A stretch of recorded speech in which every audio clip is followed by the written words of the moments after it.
Olá, caros amigos do YouTube, eu sou Kátia Magalhães e sejam todos muito bem-vindos ao canal Chá com Debate, o seu espaço de interlocução livre e democrática na internet. Queiroz e sua esposa deverão ser presos nas próximas horas, e isso graças a uma decisão proferida ontem à noite pelo ministro Félix Fischer do STJ, que revogou a decisão de seu colega, o ministro Noronha, que havia concedido prisão domiciliar ao casal. Infelizmente, a íntegra da decisão ainda não foi divulgada, mas pelo que pude apurar em vários veículos de imprensa, o ministro Fischer teria entendido que Queiroz trabalhava arduamente para apagar várias provas e teria entendido ainda que Queiroz não teria apresentado à Justiça evidências suficientes que comprovassem a sua debilidade física, debilidade essa que poderia sim ensejar a concessão de uma prisão domiciliar. E foi por esses motivos, basicamente, que Félix Fischer revogou a decisão tomada anteriormente por seu colega. Dessa forma, vemos aí um enorme imbróglio jurídico envolvendo Queiroz, esposa e Flávio Bolsonaro.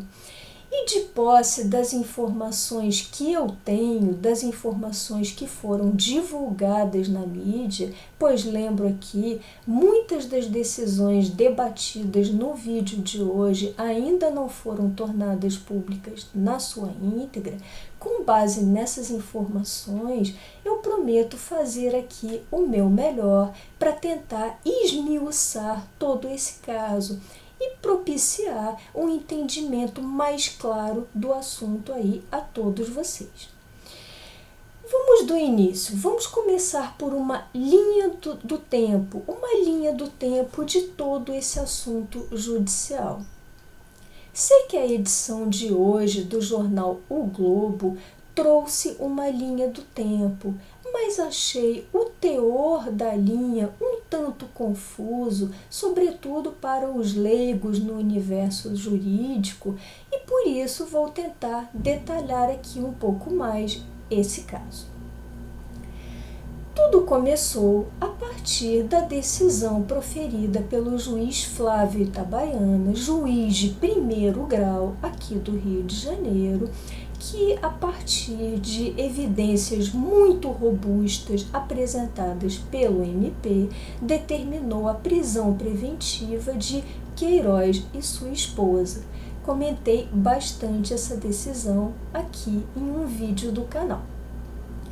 Diante disso, todas as partes envolvidas direta e indiretamente no assunto se mobilizaram, reagiram prontamente. E dessa forma, Queiroz entrou com o habeas corpus no Tribunal de Justiça, naturalmente requisitando o quê? Requisitando a sua liberdade e a de sua esposa. E Flávio Bolsonaro também ingressou no TJ aqui do Rio, requisitando o reconhecimento de um suposto foro privilegiado, do qual ele não dispõe mais. E como ficaram esses dois assuntos? Vejam, a partir daí, embora essas pessoas possam ter sido cúmplices no crime, a partir daí temos duas histórias que correm em paralelo, dois grupos, cada um deles tentando auferir o máximo de benefícios possíveis, dois grupos batalhando pela sua liberdade e pela sua impunidade. Um grupo é o grupo da família Queiroz, a saber, Queiroz e esposa, e o outro, Flávio Bolsonaro. Tenhamos isso com muita clareza em mente. Então, a partir desses recursos, digamos assim, dessas medidas junto ao TJ, o que decidiu o nosso tribunal local, o TJ do Rio?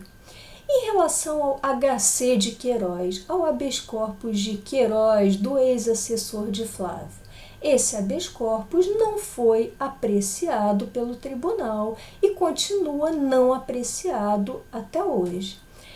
Quanto a Flávio, o tribunal decidiu e deliberou por maioria de votos em uma decisão muito teratológica e absurda, decidiu conceder um foro privilegiado a Flávio Bolsonaro e tirá-lo da jurisdição, da esfera de competência do juiz Itabaiana e levá-lo para a jurisdição do órgão especial do nosso Tribunal de Justiça, alegando que esse foro seria decorrente do seu mandato como deputado estadual aqui na Alerj. Prosseguindo no caso, em relação ao senhor Queiroz, cujo pedido, reitero eu, não foi apreciado no TJ aqui do Rio. Queiroz esperou, curiosamente, muito por acaso, esperou chegar o recesso judiciário e recorreu ao STJ. E lá pleiteou ao ministro Noronha a concessão de uma prisão domiciliar, tanto para ele quanto para sua esposa. E o pior é que o ministro Noronha concedeu em uma decisão igualmente teratológica que comentei em todos os detalhes em um vídeo antigo aqui do canal também. Contudo, Queiroz sabia que o recesso judiciário em algum momento iria ser encerrado e que o seu caso cairia no colo do ministro Félix Fischer. Dessa forma, muito receoso de uma decisão desfavorável para ele por parte de Fischer, o que fez Queiroz? Ingressou com um habeas corpus no Supremo Tribunal Federal, junto ao ministro Gilmar Mendes, visando a sua proteção, entre aspas, de pronto, contra uma eventual decisão desfavorável de Fischer. Por isso, até esse habeas corpus foi impetrado como habeas corpus preventivo, em caráter preventivo contra uma eventual decisão de Fischer que pudesse colocar em risco a liberdade do casal Queiroz, ou melhor, a sua prisão domiciliar, que talvez seja um tanto correspondente no caso prático.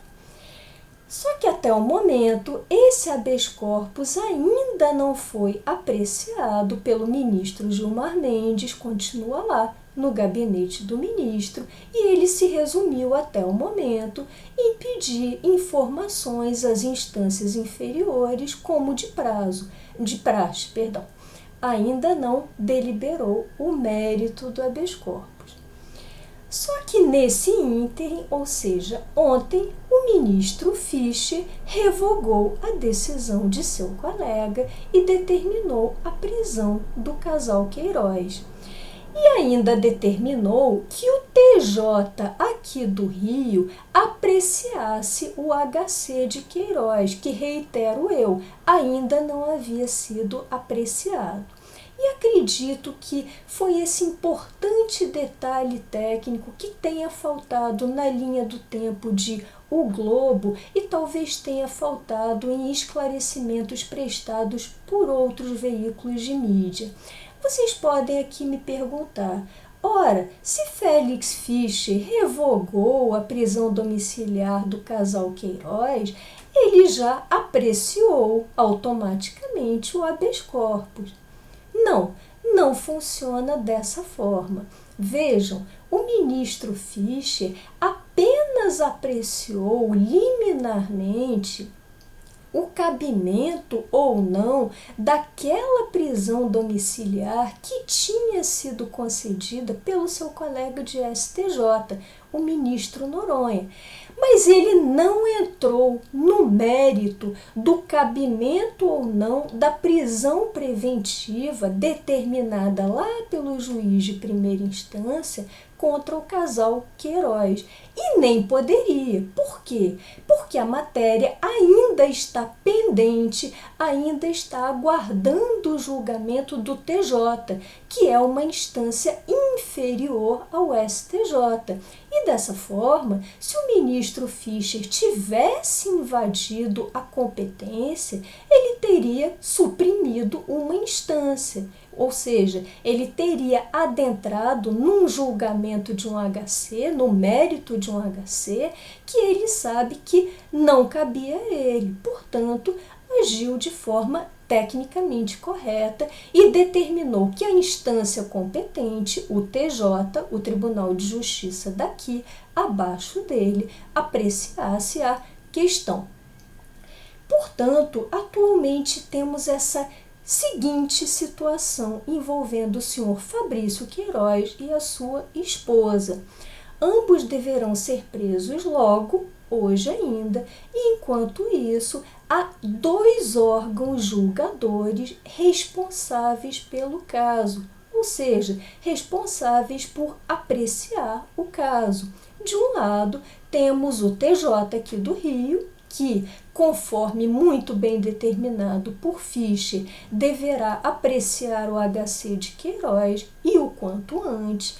E, por outro lado, temos esse HC no gabinete do ministro Gilmar Mendes, que, como eu tenho mencionado bastante aqui no canal, não poderá reexaminar provas, reexaminar fatos relativos ao processo, nada disso. Deverá examinar apenas se a prisão do casal Queiroz eventualmente violaria algum dispositivo da Constituição, da nossa Constituição, já que o Supremo é um tribunal constitucional, ou pelo menos deveria ser, o guardião da nossa Constituição e só se ocupa mesmo de questões constitucionais. Então, essa é a posição atual envolvendo o casal Queiroz. Em relação ao senhor Flávio Bolsonaro, ao alegre proprietário de uma determinada franquia de marca de chocolates que vendia um panetone a R$80 e fazia constar na nota fiscal R$100, ou seja, muito desejoso, muito ansioso de pagar mais impostos. O que foi feito da vida desse alegre senador, comerciante de chocolate nas horas vagas? Bom, como vocês devem imaginar, o MP aqui do Rio teria todo o interesse em se insurgir, em questionar a decisão do Tribunal de Justiça que concedeu o foro privilegiado a Flávio. Só que, conforme amplamente noticiado na mídia, houve um fato muito vergonhoso para o MP carioca nesse aspecto. Simplesmente o MP perdeu o prazo para recurso contra essa decisão. É muito grave a perda de um prazo por parte de qualquer operador do direito.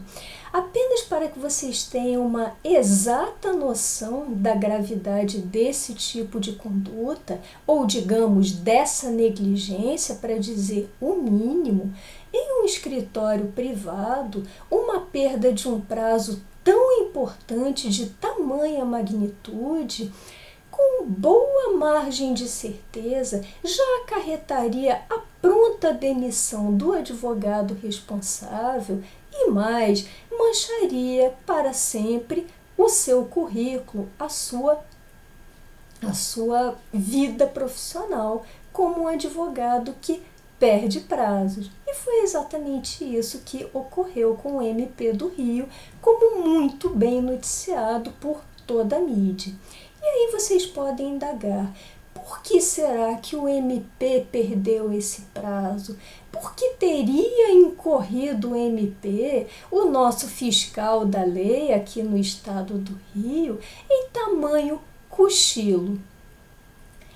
A razão para essa perda de prazo eu só encontrei esmiuçada, e aliás, muito bem esmiuçada, no site O Antagonista, cujo link deixarei aqui na descrição para que vocês possam conferir. Segundo o Antagonista, uma determinada procuradora do nosso MP do Rio, muito conhecida por sua simpatia, por sua efusão para com a causa bolsonarista, entre aspas, ou seja, o que tudo indica, uma bolsonarista aguerrida, essa senhora teria antecipado o acesso ao sistema eletrônico da decisão em 3 dias, e a partir dessa antecipação, o prazo já teria começado a correr desde o primeiro acesso desta senhora, desta procuradora. Contudo, o grupo que ela integra só teria iniciado a contagem do prazo 3 dias depois, de modo que o prazo expirou e nenhum recurso foi apresentado. Ou melhor, foi até apresentado um recurso que é mais vergonhoso ainda, mas fora do prazo, como se diz no universo jurídico, intempestivo. Isso é de uma gravidade, mas de uma gravidade, parece um pouco fantasioso falando assim, sobretudo para leigos na parte jurídica, mas a perda de um prazo é a perda de uma oportunidade para lançar mão de um recurso que não vai mais poder ser interposto, porque o prazo para aquele ato processual já expirou. E isso acarreta, sim, ou deveria, em um país minimamente sério, muita responsabilidade para os envolvidos. Mas sabemos que no Brasil, dificilmente as coisas são levadas adiante, dificilmente são apuradas essas responsabilidades. Por sorte, o MP já havia ingressado com uma reclamação que não é um recurso, é só um mecanismo, uma medida prevista no regimento interno do Supremo, como já expliquei aqui também em um vídeo anterior. Por sorte, o MP já havia entrado com uma reclamação questionando essa decisão, sob a alegação de que a decisão do TJ violava um entendimento já firmado do Supremo. Em paralelo, também temos um partido político que questionou essa decisão do TJ junto ao Supremo. Portanto, apesar da vergonhosa perda de prazo da procuradora, temos mais 2 frentes para um eventual julgamento dessa questão do foro privilegiado de Flávio Bolsonaro. E esperamos que essa questão não caia no esquecimento, seja bastante discutida na nossa Suprema Corte e discutida com toda a seriedade que o caso merece. Assim, o que enxergamos é uma falta de ética, é um lodo ético-moral por toda parte, a começar pelo nosso primeiro mandatário da República e por todo o seu clã, completamente antiético, envolvido com pessoas do mundo delitivo, do mundo do crime e possivelmente eles mesmos também bastante envolvidos em delito.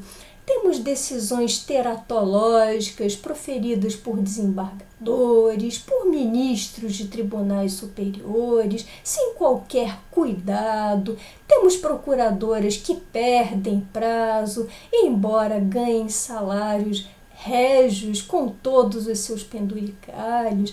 Temos todo esse lodo que nos envergonha profundamente.